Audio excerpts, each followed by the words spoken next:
তো পিএসডি ফাইলটা ওপেন করার পর এখানে এরকম একটা পপ আপ শো করবে। এবার যদি কিছু লেয়ার আপনার কাছে না থাকে, মানে এখানে যে সমস্ত আমরা ম্যাটেরিয়ালস ইউজ করেছি এই সমস্ত ম্যাটেরিয়াল যদি না থাকে তখন এই ইররটা শো করে। সো এটা কারেন্টলি আমরা নো করে দেবো। দেন দেখতে পাচ্ছি আমাদের পিএসডি ফাইলটা ওপেন হয়ে গেছে। এবার কন্ট্রোল এইচ প্রেস করে রুলারগুলো হাঁটিয়ে দেবো।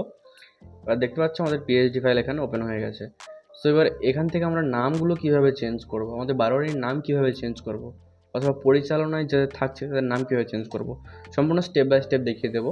তাই ভিডিওটি স্কিপ না করে সম্পূর্ণটা দেখতে থাকো। আর চ্যানেল নতুন আসলে চ্যানেলটিকে সাবস্ক্রাইব করতে ভুলবে না। আর ভিডিওতে লাইক না করে থাকলে এখনও লাইকটা করে দিও। চলো দেখিয়ে দিই কীভাবে করবে। সো সবার প্রথমে আমরা দেখিয়ে দিই কীভাবে ছবিটা চেঞ্জ করবে। সো ছবিটা চেঞ্জ করার জন্য আমরা প্রথমে গুগল ক্রোম থেকে একটা ছবি খুঁজে নেব। সো এখান থেকে আমি একটা ছবি খুঁজে নিয়েছি। এবার আমরা যে ডিজাইনটা রেডি করেছি এটা কিন্তু গ্রে স্টাইল ফরম্যাটে আছে। সো যে কোনো ছবি বা যা লেয়ার আমরা পিএনজি নিয়ে আসি কালারফুল হলে সেটা ব্ল্যাক অ্যান্ড হোয়াইট হয়ে যাবে। সো আমরা ডিজাইনটা ওপেন করে নিয়েছি। এবার এখানে কিবোর্ডে কন্ট্রোল ভি প্রেস করলাম। এবার কিবোর্ডে কন্ট্রোল টি প্রেস করলাম, যেহেতু আমি কপি করে নিয়েছি।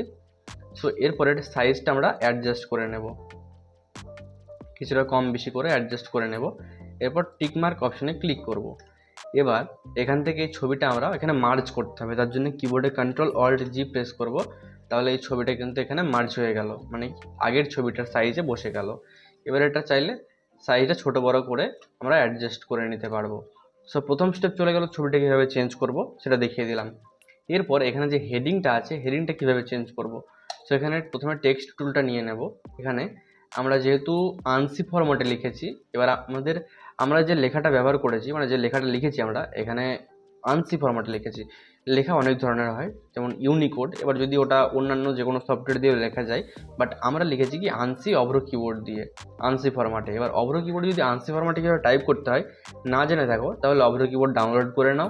ব্যাস ডাউনলোড করার পর ইনস্টল করে নাও। ইনস্টল করলেই এখানে দেখতে পাবে এটা টপ বারে শো করছে। তো এখান থেকে আউটপুট আনসি করে নেবে, ব্যাস তাহলে হয়ে যাবে সেটিংস কমপ্লিট। এবার এখানে ইংলিশ থেকে বাংলা করে নেবে। এটা এখানে ক্লিক করেও করতে পারো, অথবা কিবোর্ডে F12 প্রেস করলে ওটা চেঞ্জ হবে। সো বাংলা করে নিলাম। এরপর এখান থেকে টেক্সট টুল যেহেতু নেওয়া রয়েছে, এখান থেকে আমরা এটা সিলেক্ট করে দিলাম। এবার কিবোর্ডে কন্ট্রোল এ দিয়ে সিলেক্ট করে ব্যাক স্পেস প্রেস করলাম, তাহলে কি অল ক্লিয়ার হয়ে গেল। এবার এখান থেকে আমরা লিখে নিতে পারবো।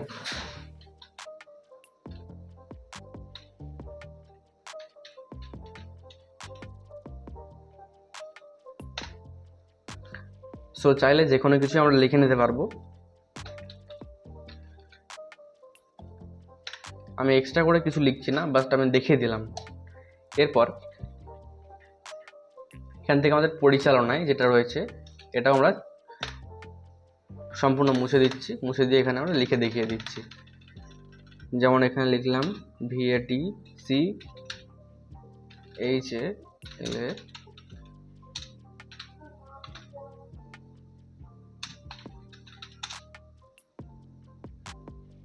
সো এখানে আমি একটা লেখা লিখে দিয়েছি, দেখতে পাচ্ছ। এইভাবে করে চেঞ্জ করে নিতে পারবে।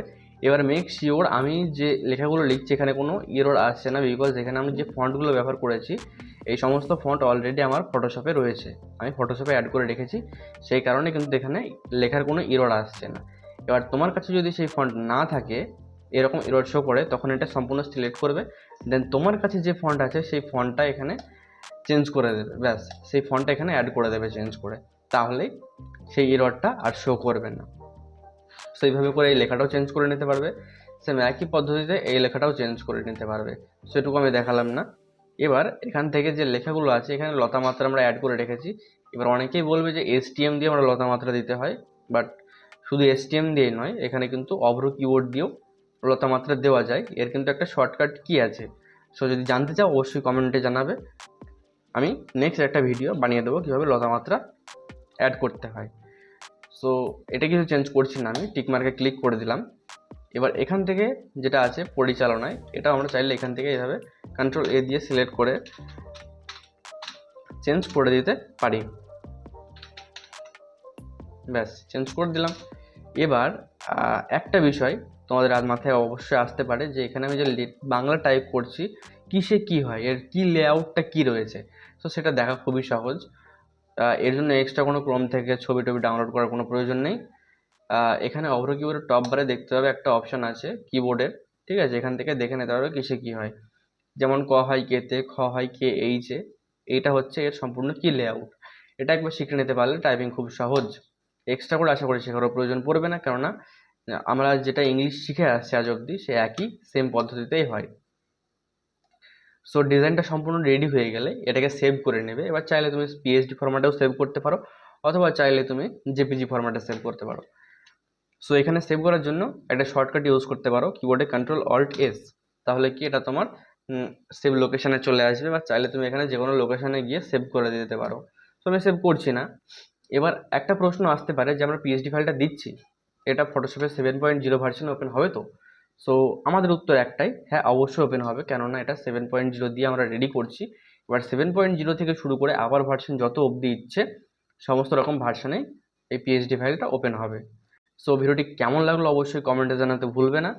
সো চলো দেখা হচ্ছে পরবর্তী কোনো ভিডিওতে, ততক্ষণের জন্য টাটা।